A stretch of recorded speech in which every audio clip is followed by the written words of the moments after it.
DGen Nation fam, what is up? What is happening? Coming at you live on this Thursday night as we get ready to talk about the Week 7 main slate, the core plays, the values, the stacks, and of course, we always got that lineup build in the millie. It's the DGen Nation podcast powered by the Fantasy Authority. I'm Ryan Williams. You can find me on Twitter and X at RyanAlexander_W, joined by the usual suspects. Our guy, Matty 2v2, Matty DFS, Matty Gets Buckets at Matty DFS is where you can find him on Twitter and X. And then the Godfather himself, the Mr. Technical Difficulty, Fantasy Rat 13 is where you can find our guy, Kevin Steele, on Twitter and X. Kev, I think we're in the right channel, right? We're not in the test channel. Yeah, could you imagine if we would have went and did the whole thing? Which it would have been fine. I still could have pulled it and like put it up on for the podcast, but it never would have made it to YouTube. So yeah, that's we noticed it right out the gate. I'm glad we noticed it right out the gate too, because the people are already in the chat coming at us live. We always appreciate you guys getting in your questions, rocking along with us. We do this late on a Thursday night as we're able to, enjoy some Thursday night showdowns and get our lineups in and shoot the shit with all of that. But appreciate everybody who's rocking along with us. Make sure you guys are subscribed to the podcast, hit that notification bell so you know when we go live every time. And then also link in the description for the Discord. Pop on over there. Let's get it popping, get that action. And boys, we got Week 7 slate. We're a third of the way through the season already. Can't believe it. Had to wait for Maddie to get back so we could talk about this juicy slate that's coming to us from Week 7 with a lot of high-profile games that we're going to be able to talk about, some high-profile teams in the state of the slate. Very exciting one to talk about, boys. And let's waste no time. Let's get into it. We got 3 games. First of all, we got a 10-game slate. We got London back in action on a Sunday. We got 2 Monday night games, which gives us the 10-game slate. Really feel like this is just a nice way to kind of set up DFS lineups when you only have 10 games to choose from, only 3 games in that afternoon window. So it's going to be a really interesting build for people when you're looking at 7 games in that early window there. Wisconsin Sky Hansen taking you on red zone, and then only 3 games in that late window. It's just going to feel like a weird and unique experience, but that's what's going to be fun and what's going to be fun about stacking our team. So the games that we got to talk about off the gate as we go in to talk about quarterbacks are this Detroit-Minnesota game. That's projected for, I think, right around 52 points. Also in the noon window, we got Atlanta at home against Seattle. I mean, fireworks are just going to be popping off in that game with Geno and Kirk Cousins trading blows. It's not at a 50-point total, but definitely want to highlight this Green Bay and Houston game. Jordan Love has been, absolutely and just apparently, not afraid to chuck the ball as we've seen him, have a propensity to just throw touchdowns at ease to start the season. And then CJ Stroud on the other side, going to be a true test for the Houston Texans, who could definitely use this win. And then that late window, we got 2 interesting games. We got the Carolina and Washington game. That's definitely going to be some high profile, players in there. We got some high profile players in that game who are going to be missing. And then, Kansas City and San Fran. And I know the total isn't as up there with the others. I believe we're looking at 47.5 right now, or at least that's where it was the last time I looked. But this is a Super Bowl rematch, and we know what this game is going to mean. And that's in the there's only 2 other games going on at the same time. So I know people will have eyeballs on them, and I expect people to have exposure in their lineups in that game just because of the 2 names. So when we're looking at the slate, it definitely opens up a lot more areas for people to want to target. And there's going to be players in these other games that we mentioned as we go through the games. But Maddie, as we kind of, look at the slate and talk it through, where's your mindset at right now? Because, we talked the first 6 weeks with the people about, the importance of game stacking and, how that could just set you up for success and put you out of the water. And, we were on that Detroit Dallas game last week. Didn't go the way that we necessarily wanted it to, because we were on the DAG side of it, except for our Millie team that had the golf side of it. But even the golf side, was able to get you there in a blowout. The week before that, we saw the Joe Burrow doublers really paying off dividends. If you went Lamar even last week, that was a game environment that really popped off. If you were able to get on McLaurin and Zay Flowers, even taking guys like Noah Brown, Mark Andrews, like the 13 and 10 points, kind of got you there if you hit on the right players, with the Derrick Henry as well too at running back. So I say all that to say, Maddie, I toss it to you. Like, with so many options, are you looking to still narrow your pool, or does this now open things up where you're like, man, I'm gonna have my game stack, but I really want to get like a mini stack of one of these other games because there's so many enticing matchups that are on the slate? Yeah, I think you still want a game stack, but the mini stack is definitely also in play, especially like when you have 3 games over 50. You want to focus on the high scoring games and the offenses that are condensed in terms of production. So the field is going to flock to Seattle, Atlanta, and that's for good reason, right? I mean, that game projects to be really high scoring. It's two offenses that can run the ball and throw the ball against these defenses. The issue is it can really be a number of any guys on either side. So it's not really a game that I have a ton of confidence in full blown game stacking, because the production tends to funnel, to 1 or 2 guys on either side. It totally depends on which game it is, right? Like some games we see London pop off, some games we see Mooney pop off, some games we see Bijan pop off. And then on the Seattle side, some games it's Metcalf, some games it's JSN, some games it's Walker, right? So that's a game that I would want to, pick a mini stack from, with how popular it's going to be, and then hope that, you just get the one guy on each side that the volume flows through. So I'll probably be off that from a full game stack perspective and just getting like mini stack pieces there. A game that I do want a full game stack though, that everybody's overlooking because they want to play Atlanta and Seattle, is the Minnesota Detroit game. And for we talked about how big defensive injuries can make such a total impact on the defense as a whole. I mean, look at Dallas. The last couple of weeks they've been without DeMarcus Lawrence and Micah Parsons, and they're one of the worst defenses in the NFL pretty much. Just give up 47 to Detroit, and that's why we were on Detroit last week. And now, Detroit's dealing with a ton of injuries up front. We know the Aiden Hutchinson leg injury. That's a big one. They're no longer, they're not going to be able to get pressure on the quarterback like they have been. And Minnesota is going to be playing at home, and they're going to put up points. But if we know one thing, we know that the Detroit offense on the other side is very good, and they will also put up points on the other side. And Minnesota has been a very good run defense, but you can pass all over them. So that game tends to funnel, because Detroit we know has historically been a very good run D as well. And now I know some of that may be impacted by their defensive line injuries, but still, I think that the scheme that Detroit plays, it tends to lend itself to passing production against it. And so I just think it's a lot of back and forth through the air in that game. You want to attack Minnesota through the air, and the same thing for attacking Detroit. So a game that's going overlooked, that is one of the highest totals of the week, and it has concentrated offenses. I mean, the Vikings pass game is Jefferson and Addison, and that's it. And then the Detroit pass game is Amon-Ra, Laporta, and Jamo. So, it's sure you could play Gibbs, but with how good Minnesota has been against running backs, I think I'd rather just go elsewhere. But I get it if you want to throw Gibbs in there. But yeah, I mean, Goff's gone 27 and 28 points in back-to-back weeks. He crushed last year as well. I really like that game a lot. So that's probably going to be where I end up having my main stack from. Yeah, that's definitely going to be a fun one to get after. I mean, when you're talking about Amon-Ra, who it is always priced accordingly, and it makes it tough to kind of get him into lineups, because he's just such a high. He needs that high volume to be able to pay off the. I think 8,300 is where he comes in at this week on DraftKings. But when when you look at last year and these Minnesota matchups, I mean, it was a Week 17 game that kind of meant a little something. That was 30-20.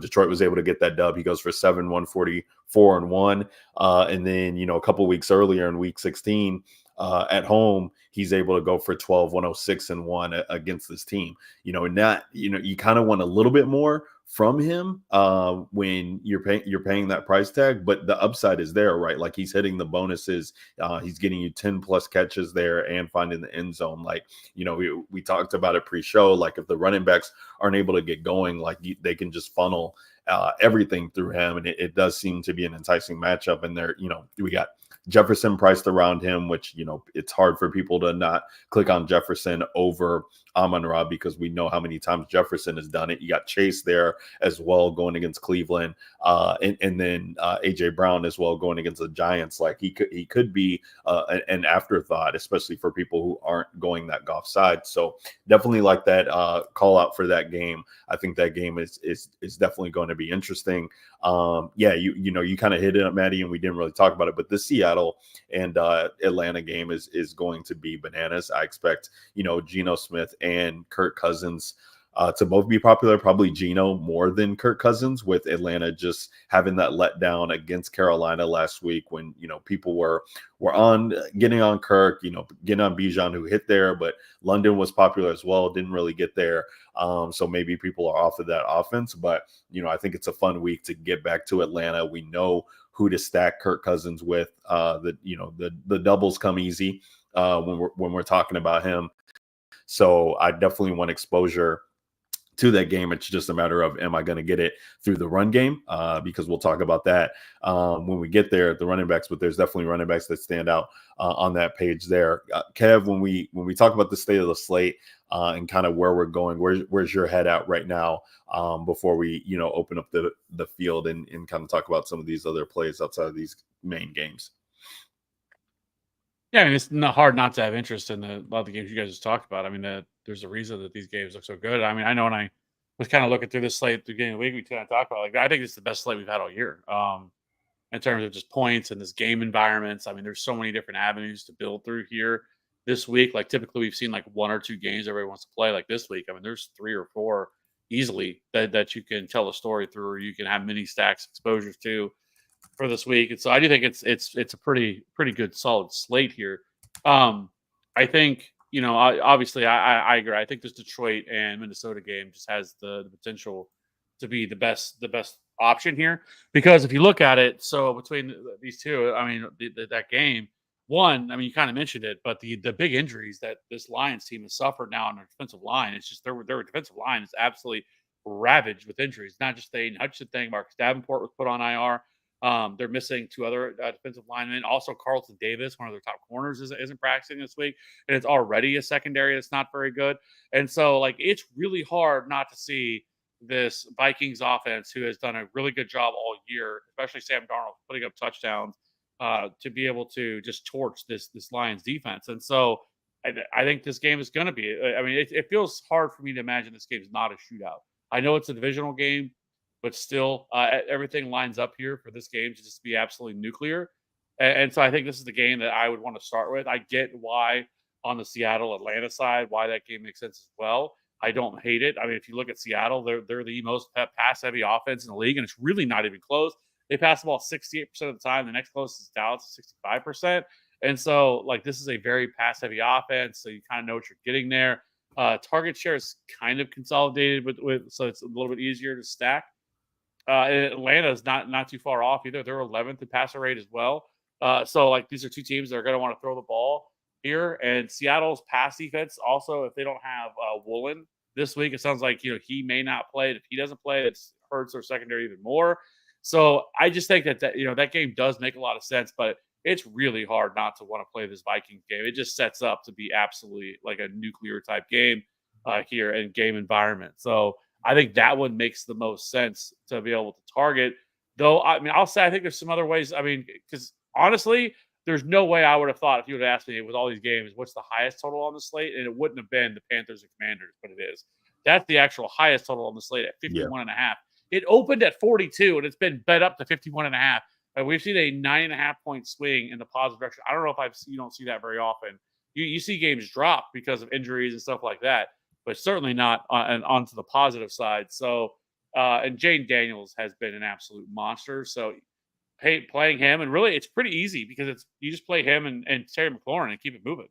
Like it's not something that you have to be really all that worried about the other directions that you can go here with those offenses. And so, I don't mind doing that either. I mean, we know Carolina's defense is terrible. I think they're allowing 4 touchdowns per game. So, going Jaden Daniels, I think, is the way you go. Also, we'll talk about it when we get to running backs, but obviously really love the running game as well there. But so I do like that. Here's one I have a question about because I'm kind of interested in Matthew Stafford this week and Cooper Kupp. If Cooper Kupp plays, because Cooper Kupp sounds like he had a really positive practice to start the week. He's been limited. If Cooper Kupp's back, then I really have some strong interest in Matthew Stafford at 5,600 and then Cooper Kupp because we know when these two play that he is going to lock on to Cooper Kupp and Cooper Kupp can see 20 targets in that game. And so I do have some interest here with that game environment.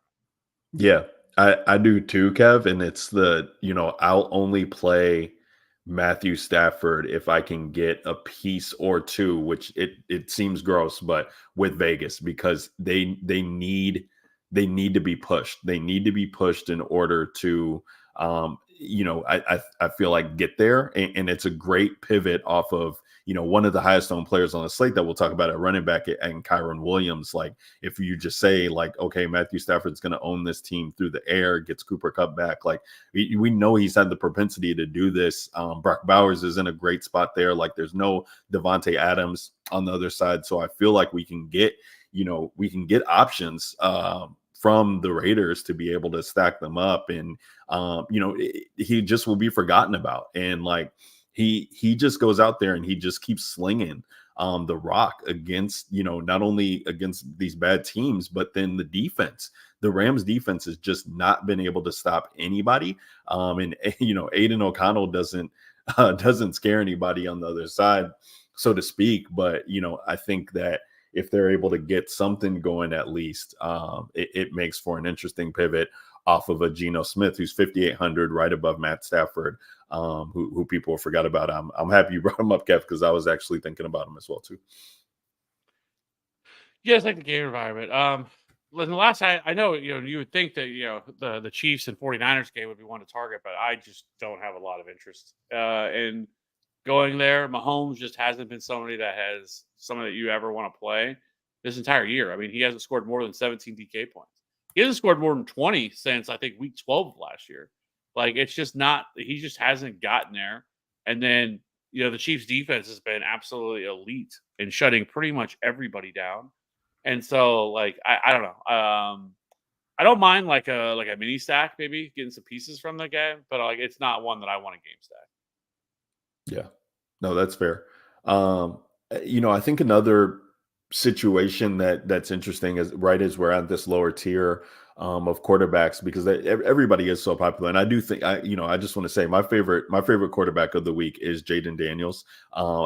This Carolina team has been one that I've targeted all year. This was a team that was, able to allow Caleb Williams to get right before he was, on the trajectory that he was on. This sets up prime for the Commanders to get things going before they do face the Bears in week 8, and it's already been talked about a ton. The game's been flexed into the afternoon, schedule. Move out the way, Bengals and Eagles. And I just feel like Jaden Daniels has so much to be able to set this slate apart with that rushing upside there. On the other side, it's just great. The running backs have been banged up for Washington. He just does it all. And Kev, you nailed it on the head. You don't have to think about who to stack him with. It's just so easy to be able to get him with one guy and keep it moving. But the guy that I wanted to talk about, we talked about this kind of pre-show as we're still on these lower end quarterbacks, is Tyler Huntley, who comes in at 5,100. Now, Maddie, you kind of open up the door here for a Huntley. This is an Indy team that's really been struggling. Miami's coming off the bye. They've got Snoop Huntley, back there. There's so many explosive weapons on this Miami side, and they have to get something going. The season's still up in the air for them. They still have a chance, and Tua hasn't been ruled out for the year necessarily, so they need to stack up wins to be able to make it worth it for him to come back. And when we're looking at the prices of these guys who are explosive for Miami, I mean, we'll never get Tyreek Hill, under 7,500. Again, I don't think he's 7,300 this week. he's had chances with Huntley, like they just weren't able to connect. But we know that he can house an 80-yarder like anytime with that speed. And even Devon Achane is involved, getting dump offs from him. So it makes it interesting to be able to get a cheap guy like that. And these things kind of open up down the line. Like I was on Joe Flacco when he got ruled in for Anthony Richardson last week. It didn't necessarily pay off, but he was able to get, I think it was 2 touchdowns there. If these quarterbacks don't put the slate out of reach, and Snoop's able to connect with Tyreek Hill for 1 or 2, is he going to be able to be in the conversation this week in a game that has some high profile players on the other side? Yeah, I mean, you can definitely play the Miami offense coming off a bye. I mean, Huntley, we know he's got rushing upside, and he looked much better in week 2 of starting for the Dolphins this year than he did in the first game being thrown into the fire, after being acquired. So, I mean, it's such a consolidated offense too that if they do pop against this bad defense, where it's going to come from. I mean, it's going to be Tyreek, it's going to be Achane, and it's going to be Jalen Waddle. Those are really the 3 guys, and Huntley can do some with his legs too. So I like the idea of playing Miami. They're all priced way down. I mean, Huntley's 5,100, like you mentioned, Tyreek 7,300, and Achane is 6,700. So an offense that's got that much explosiveness against a bad defense like Indy, and they're indoors, right? They're at Indy. Yeah, I believe so. Yeah, so then you get the dome game in Indy. It's a 3-point spread with a 43 total. I mean, if you're looking for an under the radar game that could go much over the Vegas total, that would be one of them. Yeah. No, I love Tyreek Hill this week. I think, just price alone and just the upside that he's able to provide at the expected ownership, at least at this point, that he's going to get. I think that he makes a pivot off of some of these other guys to be able to have an interesting mini stack with potentially or just a one-off. I think is totally fine. Before we move on to running back, I just wanted to just real quickly, Maddie, as Kev's away, just kind of talk to me about your interest. You could be one word answers is totally fine, but like Jordan Love, interested in him this week at home. If all his guys play, yes. There's a lot of Q tags in that wide receiver room. See, that's interesting because I'm interested to play Love if we get some of the guys ruled out, because I don't think it'll be Reed. I think Reed's going to be one of the ones who plays. Yeah. So like, I'd like it if we don't get Watson. If somebody's out, you just play Love, Reed, and Kraft. Right. And if Kraft might be out, so like, we could get Reed and maybe Dobbs, and you don't have to think about it. Yeah, and that might be something that doesn't come out until Sunday. So I think it's interesting for me. Like if we get people ruled out, that's where it'll be. Because he's been nuts at home. Like he's been playing insane in front of that crowd, throwing it up there. And I like the matchup for him more than Jacobs. Pat Mahomes. On the road against San Francisco. Not touching them. Nope. Okay. Jalen Hurts. Nope. Okay. Josh Allen. Nope. Okay. I love it. Yeah, it's a fun one. I think that, this is one where, even though we have more spots that are opened up, I feel myself getting more narrow on the plays that I definitely want exposure to. And because we have the high profile names back on the slate, we got Burrow back, we got Mahomes back. I think that, kind of, we always see it with quarterback spreads out ownership. So I think, for me, it's going to be the game environments and picking those out. So it's fun. Let's talk about running back, Maddie, as we move into it. And, I got to start it off right at the top. We got Saquon Barkley back on the slate. He's 8,200. He's going against the New York Giants. Now, you know me, love a good narrative, love playing these guys in good spots, but the offensive line for Philly is banged up. And this front seven for the Giants is legit. They made moves in the offseason to be able to shore this up. Now they do have, some issues going on their own on the offense. Malik Neighbors is going to be back, which is great, but Andrew Thomas is, going to be on the IR, expected to miss some time. Their left tackle there, high profile. So, makes an interesting play for that game, but just because of the narrative street, I got to bring him up. Kyron Williams expected to be one of the highest owned running backs this week. He comes in at 8,100. He's been so easy to trust. The volume there has been great, but we, potentially get Cooper Kupp back. And, Kevin and I were talking about it, like a great pivot off of, Kyron Williams ownership is to try and say that the touchdowns come through the air with Matt Stafford. I mean, it's still a great spot for him, but if the scores don't come, that might not be able to pay it off for him. The other popular guy is going to be Chuba Hubbard.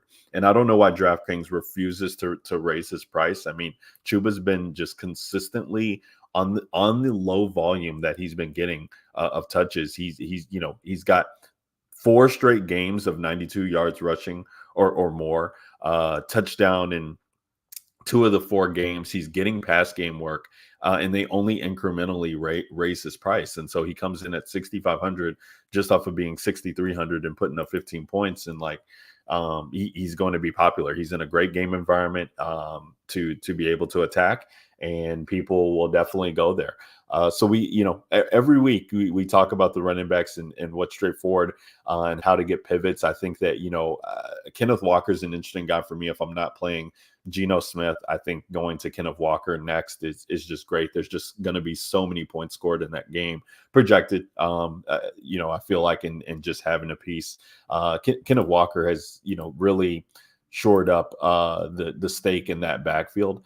We know what he can do to be able to put a slate out of reach when he gets going.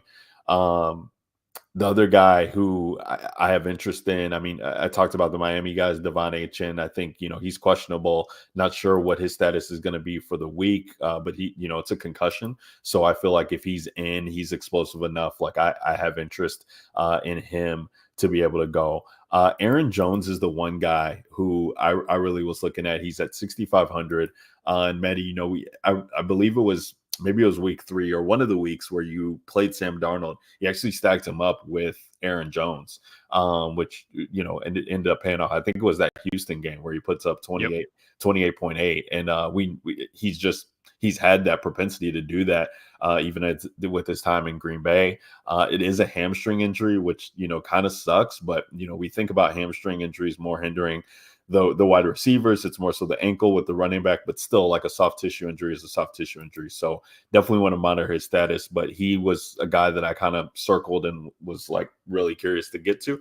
And then when we scroll down, for me, 6K and under range as of right now, without having any certainty of how things are going, it's going to be Chase Brown. His opportunities have been upticked over the past, a couple weeks or so, and he's really been making a lot of his opportunities. Zach Moss just fumbles in a game, gets pulled.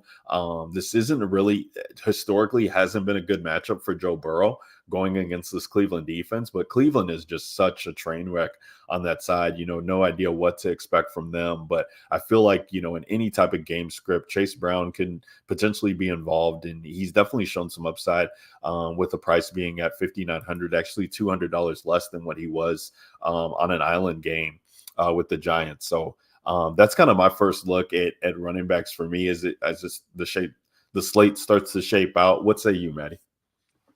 Yeah, it's, the obvious guys at the top are going to be head and shoulders above everybody else for me. I mean, I don't need to touch on Chuba Hubbard any more than what you did. I mean, he's obviously a really good play. He's getting significant volume, and he's $6,500. I don't understand that price tag. I mean, it almost just feels like a free click, barring an injury, knock on wood. So right. That he doesn't get hurt. But outside of that, yeah, I love the Kenneth Walker call. If you're not playing the passing games from that game, Kenneth Walker and Bijan have to be 2 of your top, considerations, because that there are going to be a lot of points scored in that game. And if you're not playing, a lot of the pass catchers and quarterbacks, then the running backs there make a ton of sense. So Kenneth Walker's at the top of my list. You mentioned the Rams when you talked about quarterbacks. I mean, I still like Kyron Williams a ton in this spot. Should be a game that the Rams should be playing from ahead, I would think, especially if they have cutback.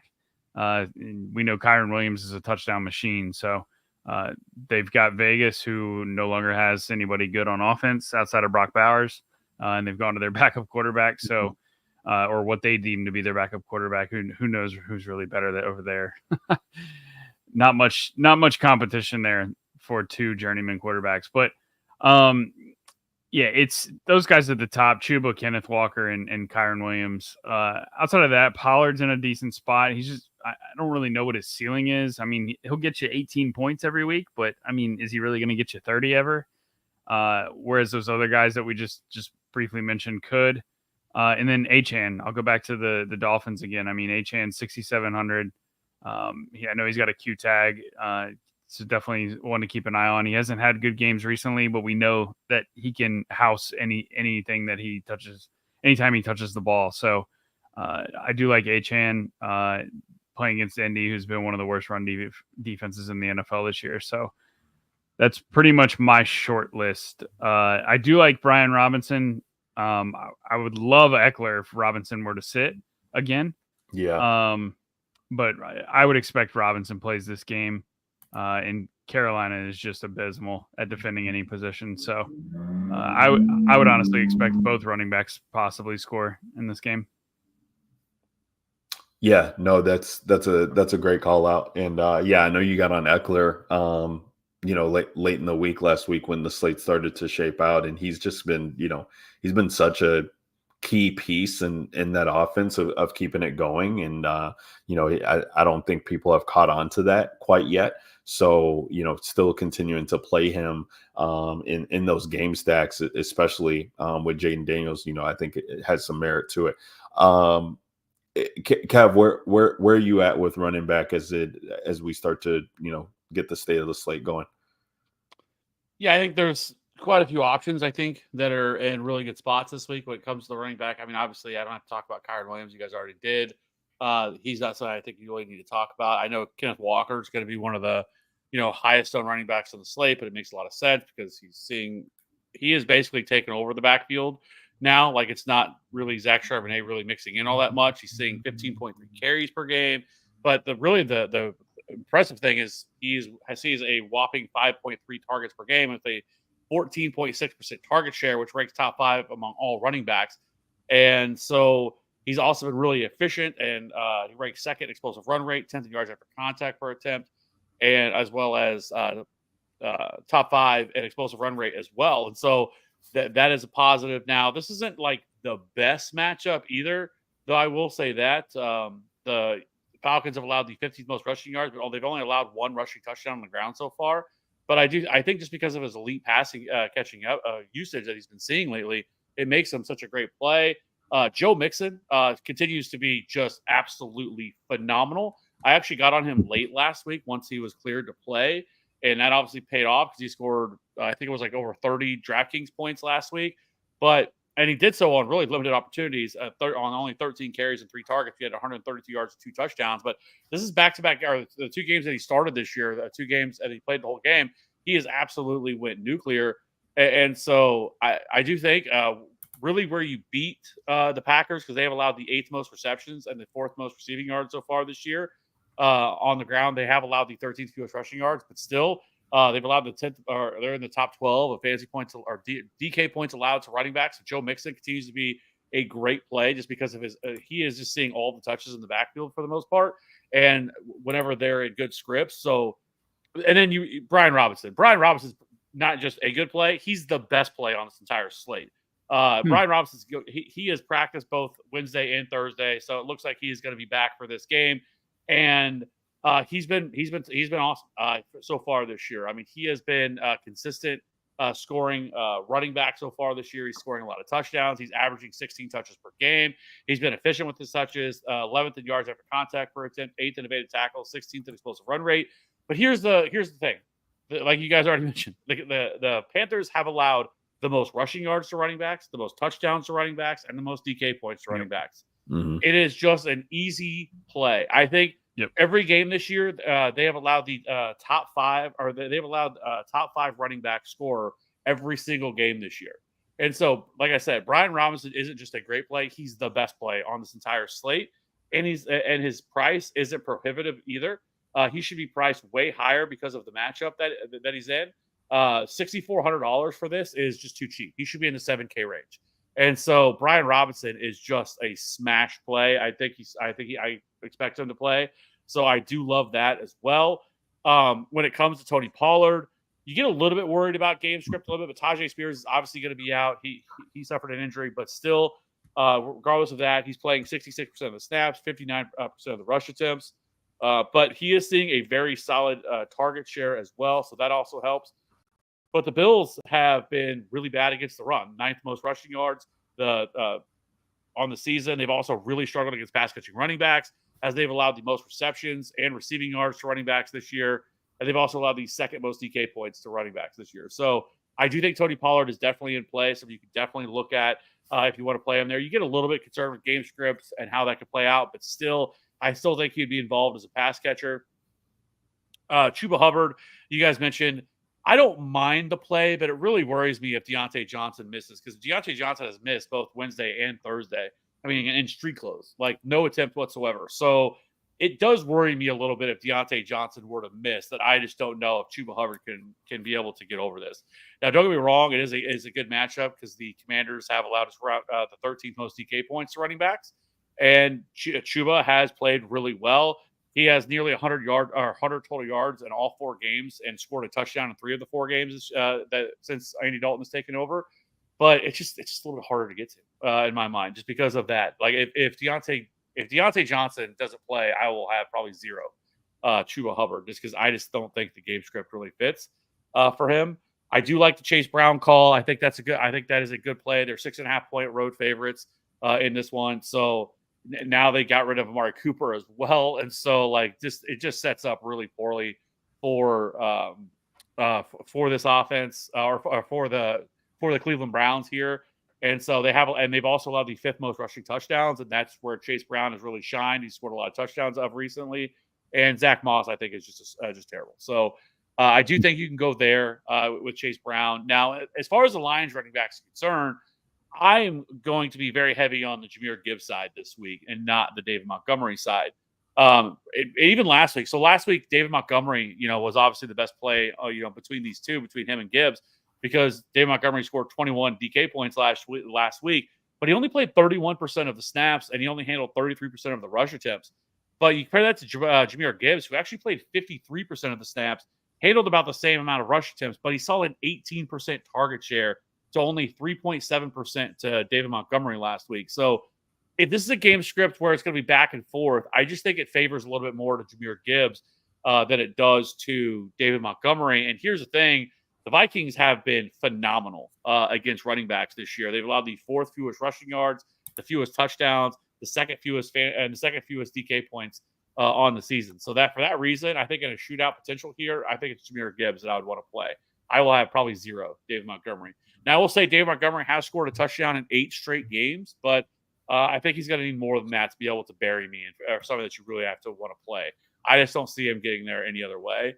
And then, so I think those are the running backs that make the most sense. Another situation I guess you could monitor too would be this Devin Singletary thing, because Devin Singletary's actually had 6 straight practices of limited practices, but he hasn't played yet. And so I don't know if he's going to play this week. He got another limited practice in today.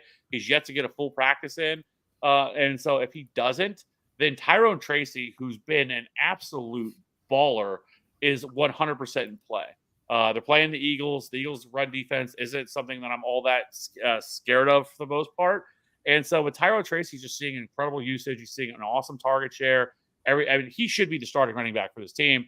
I don't think they'll do it because Brian Dable loves some Devin Singletary. But if Singletary were to miss, I also think Tyrone Tracy would be in play at $6,200. Maybe a nice little mini stack him and AJ Brown. I think could definitely, or Devonta Smith for that matter, could also be in play as well. So I think those are the running backs. I don't think there's really any pay down options for this week that just really stand out to me like we've had of recent.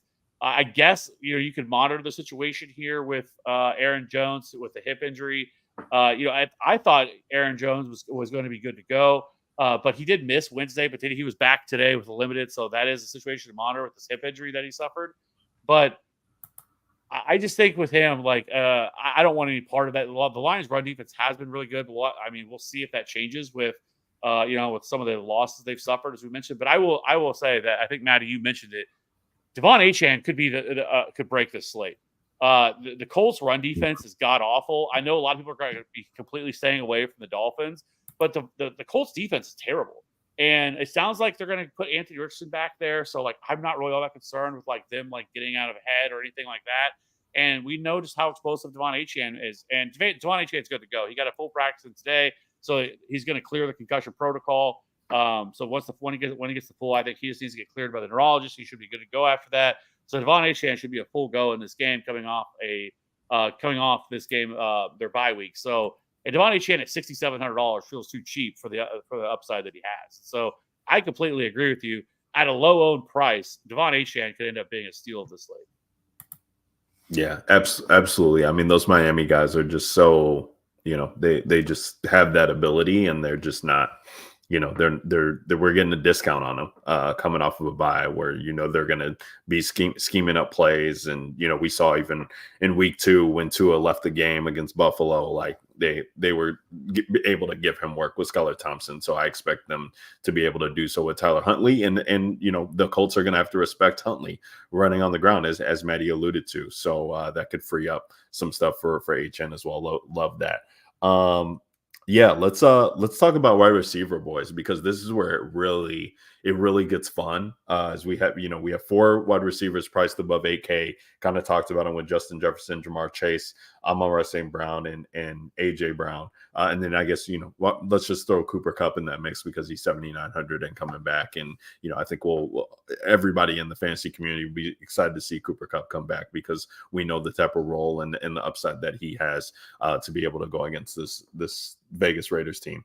When you're talking about fantasy points allowed, Kev, and we're looking at the state of the slate, I mean, the Vikings are allowing the most points to wide receivers, and the Lions are allowing the 4th most points to wide receivers, which just makes you sick to think about how, Dak and the Cowboys had that letdown game last week, because that game could have been, we could have been looking at an 80-point total, a plus 90-point total, the way that game was going. So, I think we could possibly see that in Minnesota this week. I mean, these 2 offenses have the chance to be able to just break stuff. And so if you're able to fit Jamar, if you're able to fit Justin Jefferson and Antonio Brown, like, by all means do so. But we got, Jordan Addison being back in the mix. When you scroll down, like in the 5K range, like here comes Jordan Addison at 5,600. You got Jameson Williams at 6K, who just popped off for a touchdown, and he has the propensity to do so. Like, there are still cheap pass catchers to be able to get to in that game environment. So I think you're definitely going to want to keep that in mind, and you're going to want pieces of that game. I just don't know how you get away from it this week with where the price tags come in. When we scroll down, we get to Malik Neighbors. He's back at 7,500. We know the type of role that he had. So he's always going to be in consideration. I mean, Tyreek Hill, like, as a one-off, we talked about him just with the Tyler Huntley, but, he got 9 targets against New England. Only 6 of them went, but he had some deep targets. They just didn't connect. If those connect, like, he can put up a 30 burger anytime, and he's priced around, he's priced around Jordan Reed. He's priced around Deebo Samuel, who I know people are going to click on because it's Deebo Samuel. Drake London, 6,900. Terry McLaurin, 6,800. Like, Tyreek Hill's going to be a forgotten about piece, and he just has massive upside. So he's definitely going to be one that I try and fit into my rosters. Kev, while you were gone, we did talk about the Green Bay situation. And for me, it's like, if I can get 2 of these 4 guys with Jordan Love, like, it's wheels up for me stacking with Jordan Love. It's where, if all these guys are in, it makes it a little bit tough to take them, especially with Jordan Reed. I mean, the upside that he has, he's shown it, but he's 7,300, so it definitely makes you think. But if we can get a narrow distribution, and Tucker Kraft also on the injury list, like, they just have so many question marks that come in that could, we could get that, at 10:30 on a Sunday morning, and people aren't really looking at that. So I want to keep all the Green Bay Packer pass catchers in mind, because I do think that game environment has some sneaky potential and upside to pop off. I'm just gonna we'll talk about plays as we always do, but scrolling down and seeing Juju Smith-Schuster at 4K, I don't care that he's on the injury report. Like, what is happening here? Like, I've been lauding DraftKings for their tight pricing, for getting things right and making the moves to have us make difficult decisions. And when you price, when you don't raise the price of this guy who had a phenomenal role the last time we saw him against New Orleans, 7 catches on 8 targets, 130 yards, like getting it going. There's no Rashee Rice. What is happening here? If he is able to go, he's definitely, one that you have to consider. Now it's a hamstring injury, and Maddie, we talk about this all the time with the soft tissue, but like, if he's good to go, it's going to be so hard to like not want to, click on this guy in that matchup. Maddie, talk to us about wide receivers and what you're doing with the tight pool that you have at quarterback already.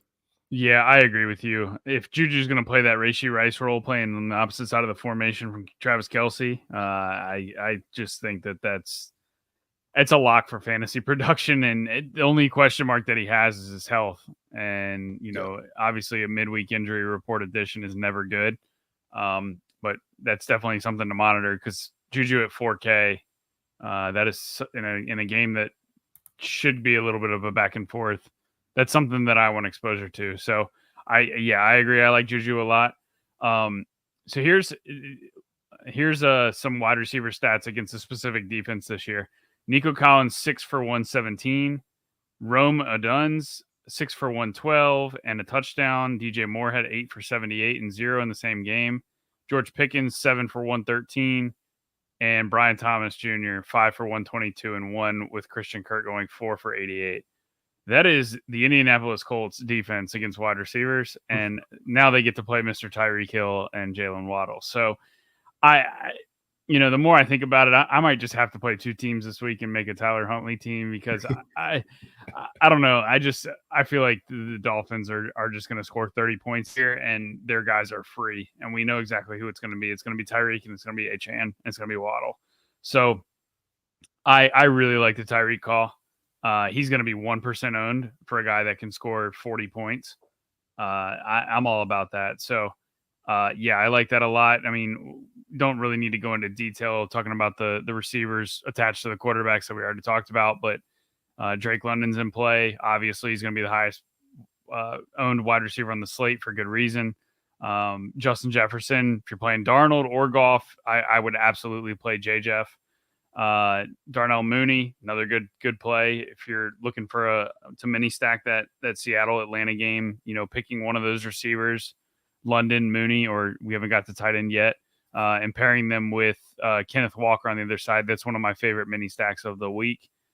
Juju, we mentioned that, and Amon-Ra and Jameson Williams. Those are the other 2 guys from that Detroit Minnesota game. So all that to say, I really like Tyreek Hill. Yeah, it's, I mean, and one of those things that we, I always like if we had a crystal ball and could go back in time, like we'd be sitting here on this podcast thinking about Tyreek Hill being 7,300 in this matchup, and like, how did we not play him? So I love that, Maddie, like sticking with your guns and being like, yep, I'm going to have my team that I'm going to build out, and it's where my thoughts are, but let me just get this secondary team and that nobody's playing. Nobody's going to play Huntley and Hill and Waddle. Exactly. Or Achane. And honestly, like a Huntley, even with Achane, like if you went Huntley, Achane, and Tyreek Hill, like that's what I would do. That would be my stack, because Achane can get there on the ground, and Huntley's 5,100. I mean, Huntley gets you 20, Achane gets you 30, and Tyreek gets you 30, and you're chilling. Yeah. I mean, right there when you're already looking at 70 points from 3 pieces. Right. And that's at the floor, at the floor kind of, if they're able to, pop off, it could even be more, and the salary isn't prohibitive to be able to get some high profile guys in other good game environments. Kev, I know you're going to go through the plays and you're going to talk to us about some cheap receivers, but I gotta, we got a Cleveland situation here with Amari Cooper having gone to Buffalo, and it's been tough to click pieces on the Cleveland side. I know Maddie's refused to click any Cleveland player going I'm forward. banned. It won't let me. I self-excluded. I self-excluded. No players included until there is a quarterback change there at the helm. We didn't even talk about him, but Deshaun Watson is the same price as his backup Jameis Winston at 4,900 this week. But I mean, these guys are going to get steamed because they're, Amari Cooper leaves such a hole there, and we'll talk about Njoku when we get to tight end, but like Elijah Moore, is still have a presence there. I could see him, definitely getting steamed up. Jerry Jeudy is like all of a sudden into a role that people wanted him to have at Denver. Like, Kev, go through your plays, but I wanted to bring up the Cleveland situation because I feel like that's one where you would paint the picture or kind of talk to the people about what they should be doing there. Not play them. I just can't. What are they like? For their last 26 on third down conversions. Yeah, I just can't. Like, I have zero interest in Cleveland. Like, I'm good on that. It's gross. It's bad. I mean, Elijah Moore's 3,200, and he will get played. Don't care. Not clicking it. No, I'm not either. But I'm just, that's when we start to get pieces like this. That's when we start to, that's when cash lineups start to form, and we start to see what the chalk builds are going to be. So it makes it interesting because, like, Maddie, you were talking about, like, I was just thinking about your Minnesota Detroit stack. Like, if people wanted to play both Amon-Ra and Justin Jefferson in the same lineup, who's the first? You're going to this Cleveland situation and being like, okay, especially if we don't have Juju. Right, exactly. No Juju, so you save 800 right there. But yeah, Kev, not playing him. Okay, so where's your head at this week with wide receiver? I'll start with Malik Neighbors. Absolutely love Malik Neighbors, whether it's a one-off or not, however you want to do it. He's just been phenomenal every time he's touched the field because he sees a 47% first reach share of the offense. So basically, he is being locked onto by Daniel Jones. It's not a bad matchup against the Eagles either. Eagles secondary is not very good, so definitely a team you can throw the ball on. It's just he sees such an incredible usage that he should be priced higher than the $7,500 price tag that he is. So he can easily get there. I mean, this is a player, if you look, I mean, he scored 11 in the week one, but since then he scored 31, 28, and 26 DK points. That's because he saw 18, 12, and 15 targets in those first three games. So he just should be in the 8K range. There's no reason he should be 7,500. And so Malik Neighbors is just a very easy play against a Philadelphia. How the fuck is Stephon Diggs priced higher than him? I don't get it. I have no idea. What are we doing? But yeah, so man, we know Malik Neighbors is good to go for sure. So, and Stephon Diggs, like, he's been like fine, right? But like he's given you nothing that's like a slate winning, type performance. He's scored 19, 18, 14, and 19. Like, and at $7,700, I'm going to need more than that for that kind of price tag. So I don't have any interest there, but I completely am on board with the Tyreek Hill call at 7,300. I'm also on board with the $5,300 Jalen Waddle. Like that's also too cheap. I mean, he's usually a 6K wide receiver. Sometimes get in the 7K range, but if you could play $5,300 for Jalen Waddle, I'm okay with that. I already talked about Terry McLaurin. I mean, he's clearly the number one option here for Jaden Daniels. That's why I said it makes it easier to stack with him, just because it's pretty narrow target distribution past him, and so I do like that quite a bit. The other wide receivers, Tank Dell finally popped up a little bit last week. Saw 9 targets last week, 7 for 57 and a score in a game against New England where they pretty much dominated for a lot of that game, so they didn't really have to do as much. I do expect that to change this week against Green Bay. And so Tank Dell still at $6,500. You can go there. I think, paying down in the same game, the Seattle game, I kind of have a little more interest in JSN than I do of DK Metcalf. DK Metcalf has actually struggled quite a bit this year against zone coverage. He's actually excelled at man, but in zone, he hasn't played great. And so that is somewhat concerning for a $6,800 wide receiver. I'm not saying he can't get there, but I just prefer a little bit of JSN at $5,900. He's done a very good job against man coverage, much better than what DK Metcalf has done. So I like him as a play in this kind of 5K range. I already talked about Jalen Waddle. And then I think, paying down, like I think Christian Watson actually looked really good last week. Again, it was a game that they easily were able to control against the Cardinals. They didn't have to throw as much, but I do think that Christian Watson, $4,900, I think is kind of an interesting play. I would have had interest in Jordan Whittington if Cooper Kupp would have been out, but it sounds like with Cooper Kupp playing, I just think Jordan Whittington basically was playing the Cooper Kupp role, and now Cooper Kupp's back, so he's not going to be playing that. Obviously, the pay down options there are this week aren't fantastic. Like Trey Tucker, like I can't do that. I know Devontae Adams out, but Devontae Adams has been out for like weeks, right? So like we've seen the same show, and so like that doesn't really interest me. I will say the one wide receiver I can't believe I skipped over him would be the Colts' best wide receiver, and that's Josh Downs, who is $5,700. I think he might be the best wide receiver they have on their team, like better than Michael Pittman. Like we saw it last year, early in the season before he suffered an injury, like the first 7 or 8 weeks of the season, he was better than Michael Pittman, and he's doing it again this year. He's seeing a 34% first read target share right now, which is top 10 among all wide receivers. He's also top 5 in first down per route run, which is also another really good sticky stat for wide receivers. So I don't mind Josh Downs either at his price. I would prefer it if it was Joe Flacco, but I still think maybe he could get there with Anthony Richardson. So Josh Downs, I think, is in play. He just continues to be one of the better wide receivers over the last 3 or 4 weeks of the season.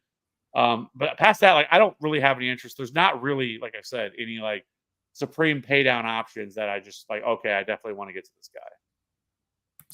Yeah, and I'm happy you brought up that Colts situation, Kev, because I was thinking about that too, just as we're talking about these Miami guys. And I'm fine playing them without a run back, but I was just thinking if we did want to get a run back or need a run back, or people ask about a run back, what would be the case? And yeah, I mean, Michael Pittman is unplayable with Anthony Richardson at quarterback. Just, I mean, I have to see it before I pay $6,200 for Michael Pittman to even remotely come near a lineup that has, with Anthony Richardson starting. AD Mitchell is kind of interesting. There was a lot of talk with Steichen and, the offense of like getting him involved more. It's just, Josh Downs has been, has just been incredible, as you said, Kev. And like, Alec Pierce has such explosive upside as well too if he's out there, which we know like that's basically all that Anthony Richardson can do is throw that deep ball. So, but he's got a Q tag as well too, and he didn't practice today. So like AD Mitchell is an interesting one. He's only 3,700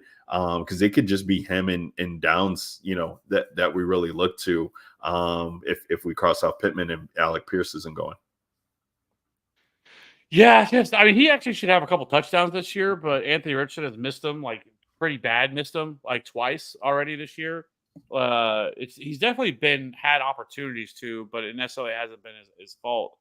It's just, I don't really, it's crazy too, because we all thought Anthony Richardson was going to be so good this year, and he's not been. He's been dreadful. Like he leads the league in turnovers right now, and it just hasn't been great for him. And we're not seeing Anthony Richardson run. Like that was kind of the main appeal to Anthony Richardson. He's not doing that. So I don't know. Like I think you could, like if you're playing on like a building like a multi-enter max multi-entry tournament, 150, maybe you could look at him, but I don't think if I was like a single entry or anything like that, I don't think I could get there just because of that. But I will say one interesting option we could see here, if Juju Smith-Schuster isn't able to play, which would shock me because it's Juju Smith-Schuster and he is like the Kawhi Leonard of just always being fucking hurt. But I think that if you didn't want to play him, I think then it kind of opens up some options here for possibly an Xavier Worthy type of play, but he's 6,400. But I also think maybe Justin Watson then would become a little bit more interesting of a play. He's $3,700 because at this point, who the fuck else are they throwing the ball to? Because right now they basically have on their roster, if Juju can't go, it would be obviously Kelsey and then Worthy, but then past them, it's Justin Watson, it's Sky fucking Moore, who shouldn't even be in the NFL. He should be trying out for the XFL, gearing up for that, and then Noah Gray. Yeah, they would probably run a lot of 12 personnel. That they're going to bring up Justin Ross or Nico Ramijo, who's their other option. We'll sign MVS. Well, that's inevitable. That's that's going to come at some point. Hey, Rodgers might block that. But I do think so. Then that would make Justin Watson, I think, a pretty interesting play at $3,700 because he's kind of the guy that at times Mahomes will lock onto and try to get targets and use them deep down the field and stuff like that. So I think you could look there as well.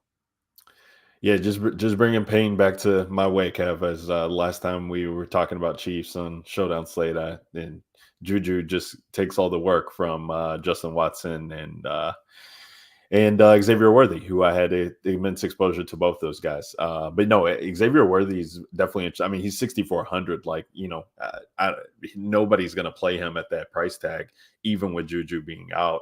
It's just so hard to get to in that matchup. But I mean, we saw it week 1. Like, he definitely has upside if he could get schemed up plays. Yeah, I think that's an interesting call out. And, Justin Watson makes for an interesting call too, Kev, because when we talk about this, and we haven't really talked about it this year, but before we get to tight end, just like the importance of late swap, because you could be sitting in a situation like that with plays in that later game and, trying to get leverage on the field by going to a swap like that, especially if we don't get, news early enough on Sunday to be able to make those pivots. So, he could be a guy that you look at, at your Sunday rosters, if you have a 2v2 going to get to Watson and somebody else at low ownership, but could be the guy.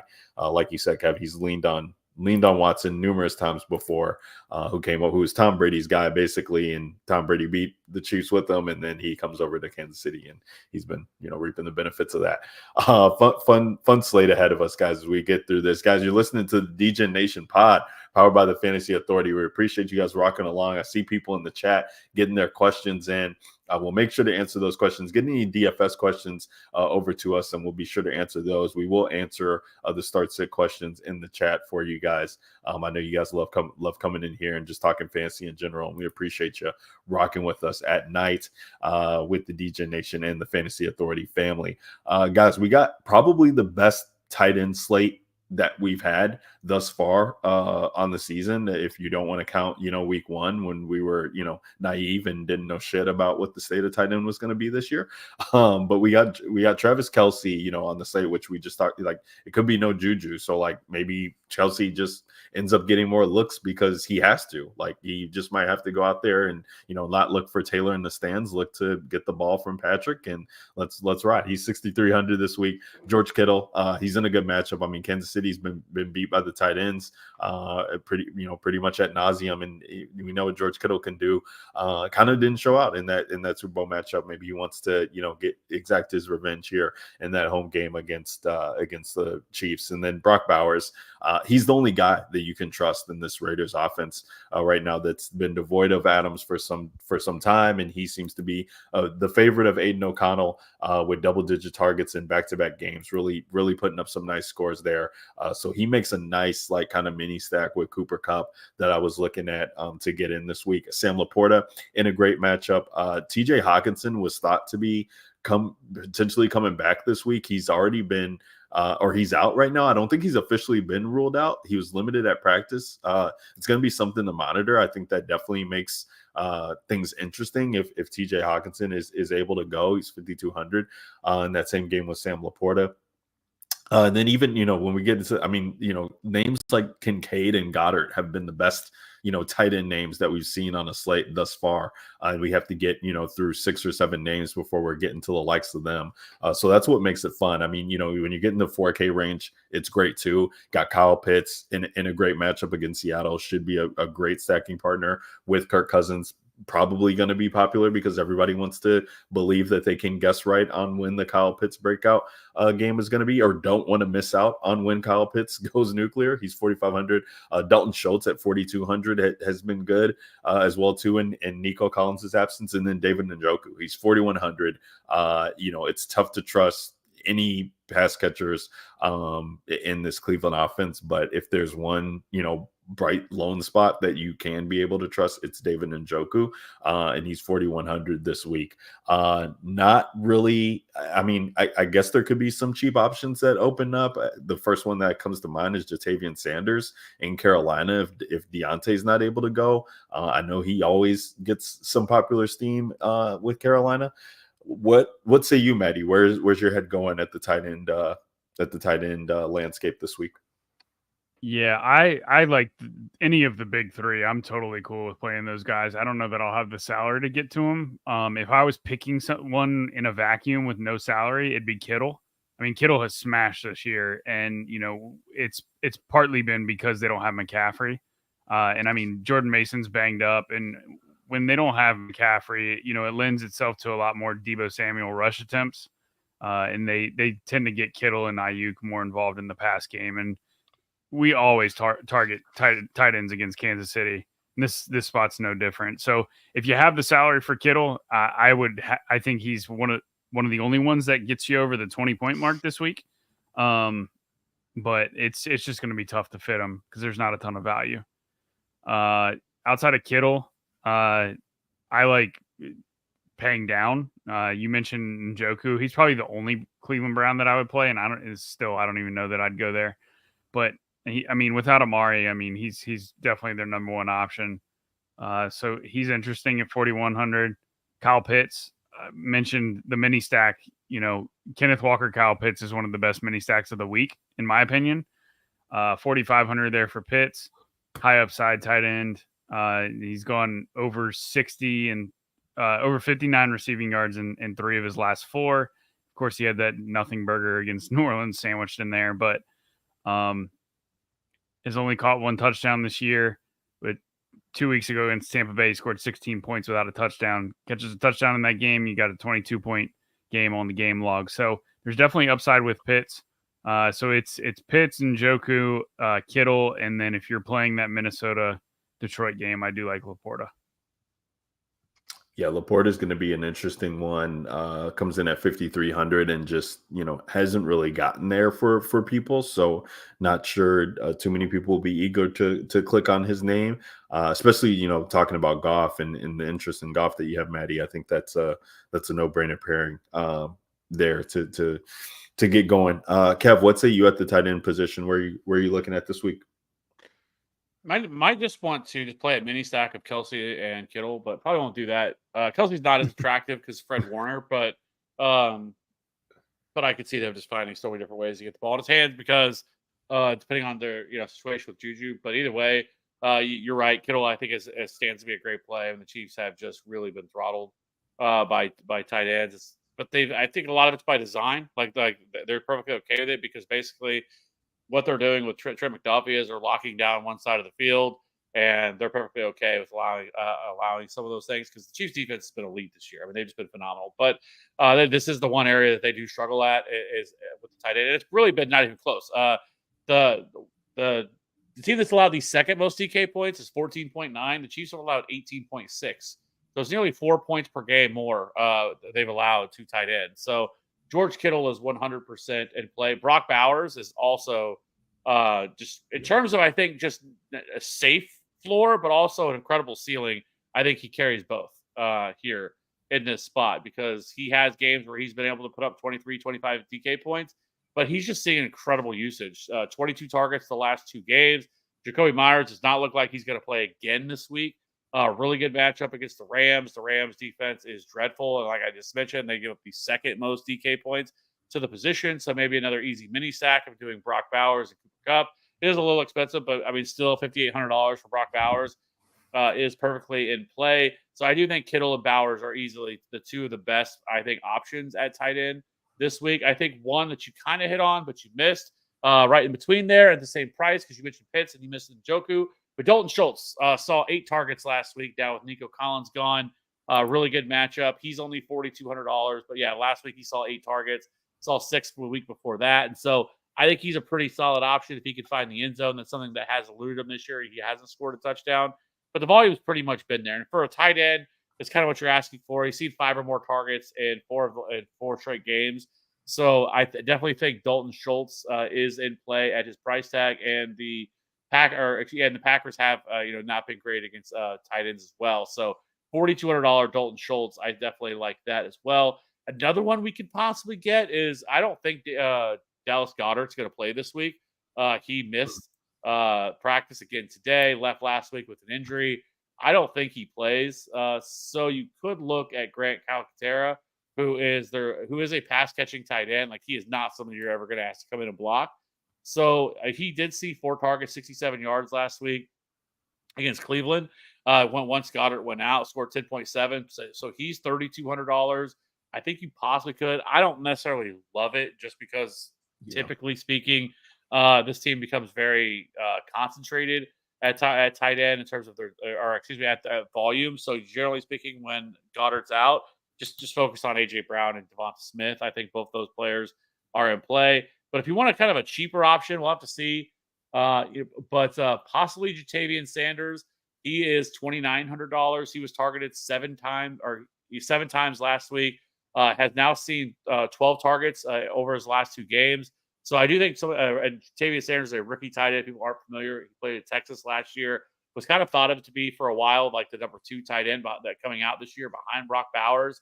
But he did not do very good at the combine, so it kind of knocks him a little bit. But either way, Jatavian Sanders, $2,900. You possibly could look there as well.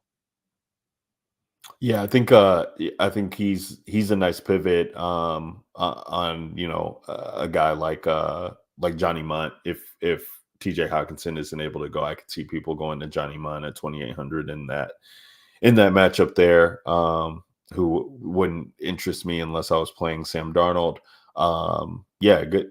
Good call outs all across the board. I think when we start getting out of the 4K range, it just becomes a little thin for me because there are so many elite tight end options this week to be able to play for. So I think it's definitely, you're stacking in the game environment, stacking with your quarterback or trying to get one of these elite options who can put the slate out of reach with ease with the equity that they can capture.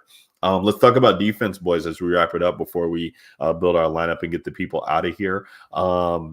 Defense this week, I mean, it's been pretty fun. I think last week was maybe outside of we had Bears chalk, I think maybe week 1 against Tennessee, but the Tampa Bay defense, being chalk last week, definitely paid off dividends for those people who played them at 2,600. It just seemed like everything was shaping up for them to be a good play.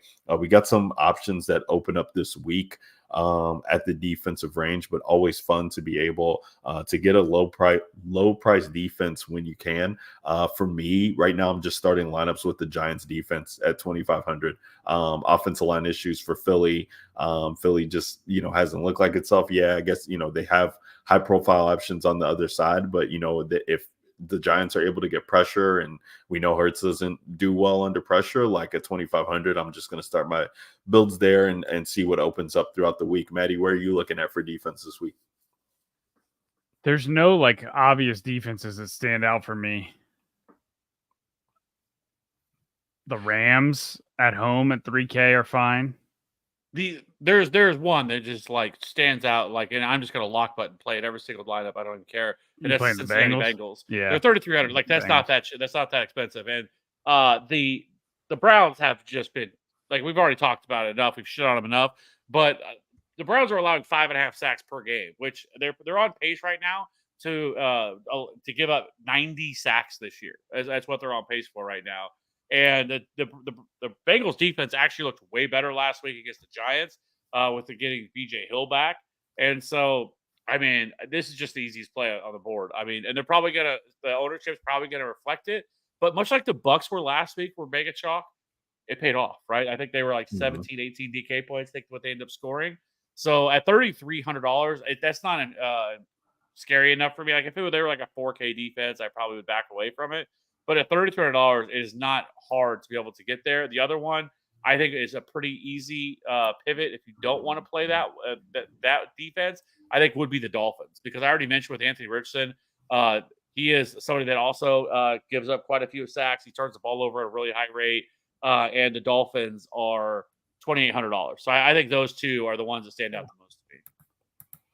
Yeah, Dolphins defense is tough. They've just been so suspect this year, and just not being able to make plays, not being able to tackle. But I totally get it and get what the play is coming from with Anthony Richardson, Kev. Trust me. So I do like that. I think, there's merit to playing the Browns defense as well too at 2,500. Just, I think people will be worried because it's the Bengals on the other side, but this is a divisional matchup. Like, the one thing that Cleveland's been able to do well is, outside of the Commanders game, is hold opponents. Like, they just keep giving Deshaun the ball back and he's not able to do anything with it. But we know that this defense, has a lot of pride and can wreak havoc. And just with this being a rivalry game, you get an $800 discount on the defense in the same matchup that might be popular. So, and maybe the Browns become, they get a little bit more popular because people like to look to pay down and get salary relief. But yeah, I think, right now we just got to wait and see where things are shaping up, or just look what builds are, what builds you're getting to, and then plugging into defense from there, because there's no slam dunk play at this time. Boys, what do you think? There's just one more that I meant to add that I completely forgot about. One is Jordan Maitai is not going to play, or Jordan Mailata is not going to play. He missed. This is already, and so I do think the Giants are actually a very sneaky defense at $2,500. I forgot to mention them. The Giants. The Giants have the 26 sacks through 6 games, and Jalen Hurts has been sacked on 8.9% of his dropback, which is the 8th highest rate in the league. And they're also now going to be missing Jordan Mailata. I meant to say I forgot to mention them. That's who I wanted to mention as a sneaky sack, or as a sneaky option as well. $2,500. What I meant to say. But definitely love that play as well, because they have just been wreaking havoc in backfields and being able to rack up sacks, which is kind of surprising, because I thought once what's his name went down that they were going to struggle, but Brian Burns has been an absolute dog for them now. So, but yes, with the way that offensive line shakes out, the way that they're getting pressure on quarterbacks right now, I don't mind that play either. No doubt. So we'll just splice the pod up, Kevin. We'll have your Giants take come right after mine, and so it follows suit, and we're all good. We're all good. Love it.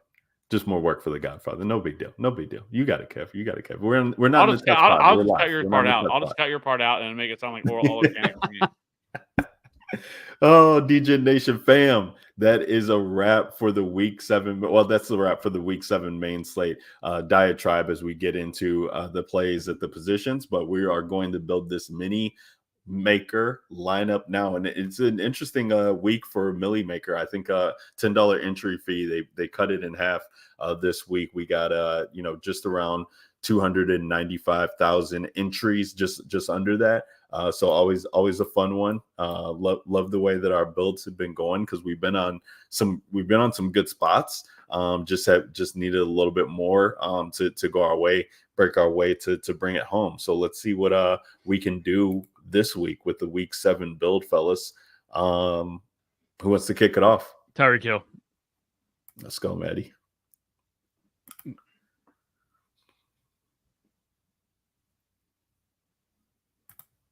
Kev, what you thinking?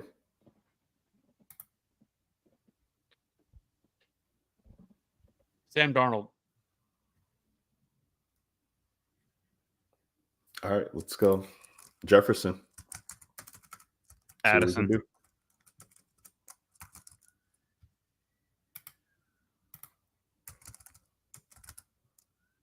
You said Addison, Maddie? Yeah. I don't know if we're going to be able to make this work, but Jahmyr Gibbs.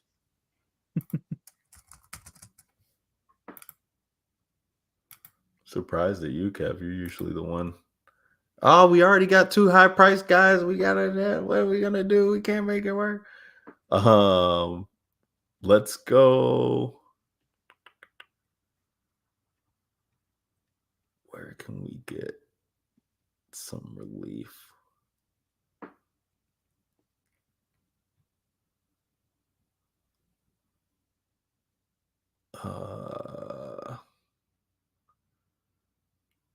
What if we?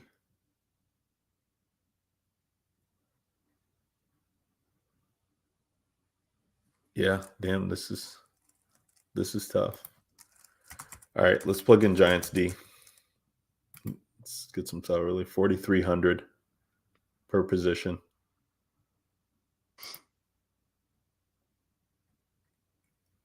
All right, I'm going to do something a little nuts here that we didn't really talk about.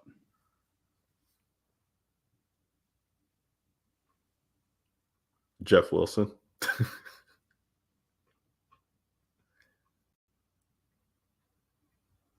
Tim Patrick. He has looked pretty good.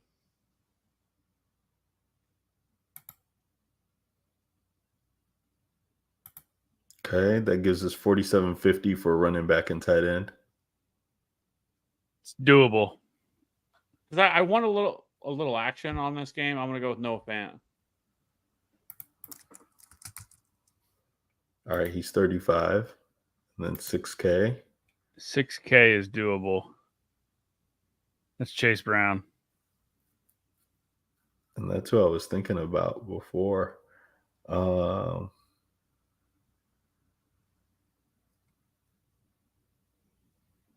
Yeah, we'll plug in Chase right now. I would love to get to.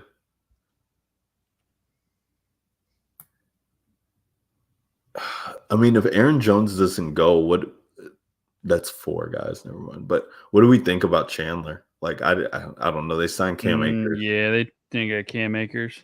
Yeah, I wouldn't trust that. I don't really like Chad Chandler either. So that was interesting. Yeah, if we had some salary, we could possibly get up to Tyrone Tracy in that matchup there and stack it with the Giants D. But we got 100 salary remaining, and we can always make pivots. This is definitely a week where we'll have to monitor injury news. I always do, but there's definitely a lot of pieces that are still left to be unfolded. So keep tabs on this lineup in the Discord, guys. Link is in the description. Make sure you guys are signed up and get in there. The DFS channel. Make sure we get this lineup posted in there. It's Sam Darnold, Jahmyr Gibbs, Chase Brown, Tyreek Hill, Justin Jefferson, Jordan Addison, Noah Fant, Tim Patrick, Giants, 100 left in salary, Millie Maker lineup.